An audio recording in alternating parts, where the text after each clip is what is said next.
இயேசு கிறிஸ்துவின் நாமத்தினால உங்களை வாழ்த்துக்கிறேன். இந்த புது வருடம் எல்லாருக்கும் ஒரு இனிமையான வருடமாக இருக்கட்டு. இந்த வருடத்தில் பல பேர் பல தீர்மானங்கள் புதுசாக எடுத்திருப்போம். சில பேர் தீர்மானத்தை எடுக்காமல் இருந்திருப்போம். பல சிந்தனைகள், பல காரியங்கள் இந்த வருஷம் நல்லா இருக்கணும்னு நினச்சி ப்ரேயர் பண்ணுறோம்.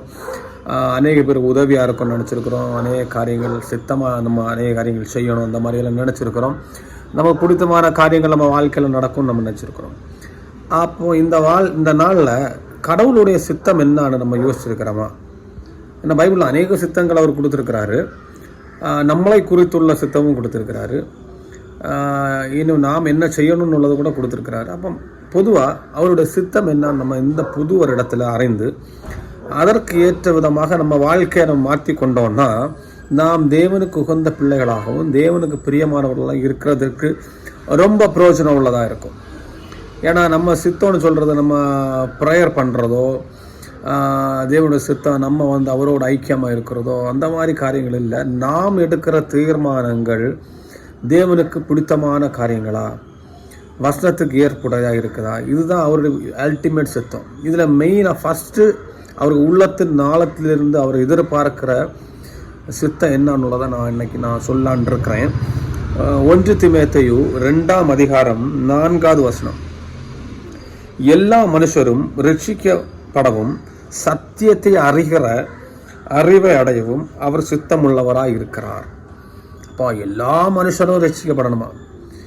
அப்புறம் என்னன்னா சத்தியத்தை அறிகிற அறிவையும் அடைய அவர் சித்தம் உள்ளவராக இருக்கிறார். அப்போ இயேசு கிறிஸ்துக்கு அல்டிமேட் எய்ம் என்னன்னா, அவருக்கு இருதயத்தில் ஆழத்தில் இருக்கிற சித்தம் என்னன்னா எல்லா மனுஷரும் ரட்சிக்கப்பட வேண்டும். ரட்சிக்கப்படுறதுன்னு சொல்கிறது என்னன்னா, இந்த பாவ உலகத்தில் இருந்து விடுபட்டு அந்த நித்தியத்துக்குள்ளாடி என்றாகிறது.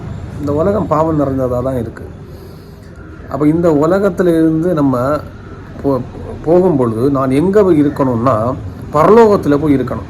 நரகத்தில் போனீங்கன்னா நீங்கள் ரட்சிக்கப்பட்டவர்கள் அல்ல. ஏன்னா அங்கே பாவிகளும் பரியாசக்காரர்களும் கடவுளுக்கு விரோதமாக செய்கிறவர்களும் இருக்கிற ஒரு இடம் தான் நரகம்.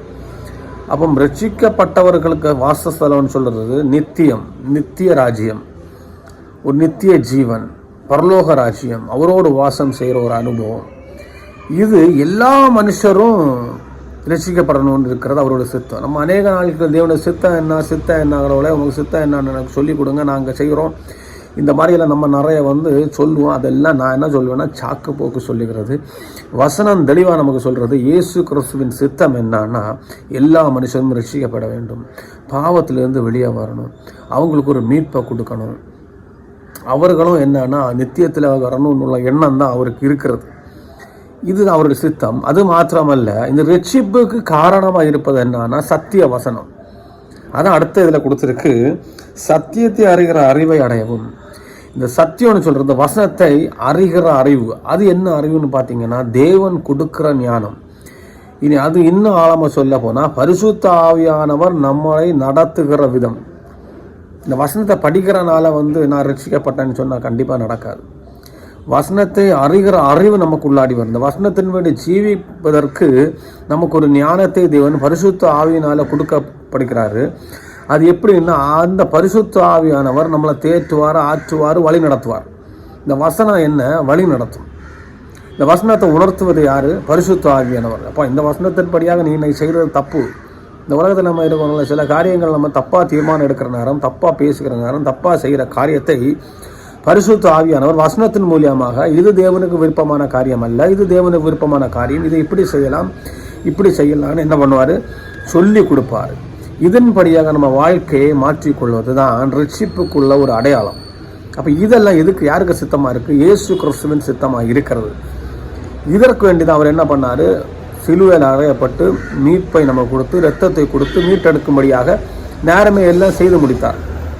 அதை ஏற்றெடுக்கிறதுக்கு நம்ம தயாராக, இன்னும் சொல்லமானா இந்த சுவிசேஷத்தை சொல்கிறதுக்கு நீங்கள் தயாராக இருக்கிறீங்களா? ரட்சிப்பை குறித்து இன்னொரு ஆளுக்கு பறைசாடுவது தயாராக இருக்கிறீங்களா? வசனத்தை போதிப்பதற்கு தயாராக இருக்கிறீங்களா? இன்னொரு ஆத்துமாக்கு வேண்டி சிறப்பில் நிற்கிறதுக்கு நீங்கள் தயாராக இருக்கிறீங்களா? இன்றைக்கி அதை தீர்மானம். இதுதான் தேவனுடைய சித்தம். தேவனுடைய சித்தத்தை நீங்கள் அறிந்து கொண்டவர்களாக இந்த 2025 வருஷம் தேவனோடு இருக்கும்படியாகவும் அவரை பற்றி சொல்லும்படியாகவும் தேவன் உங்களை இந்த நாட்களில் உணர்த்தி இருக்கிறாரு. கண்டிப்பாக செய்யுங்க. சித்தம் என்னன்னு கேட்காருங்க. இதுதான் சித்தம்னு பைபிளில் கொடுக்கப்பட்டிருக்கிறது. ஆமேன்.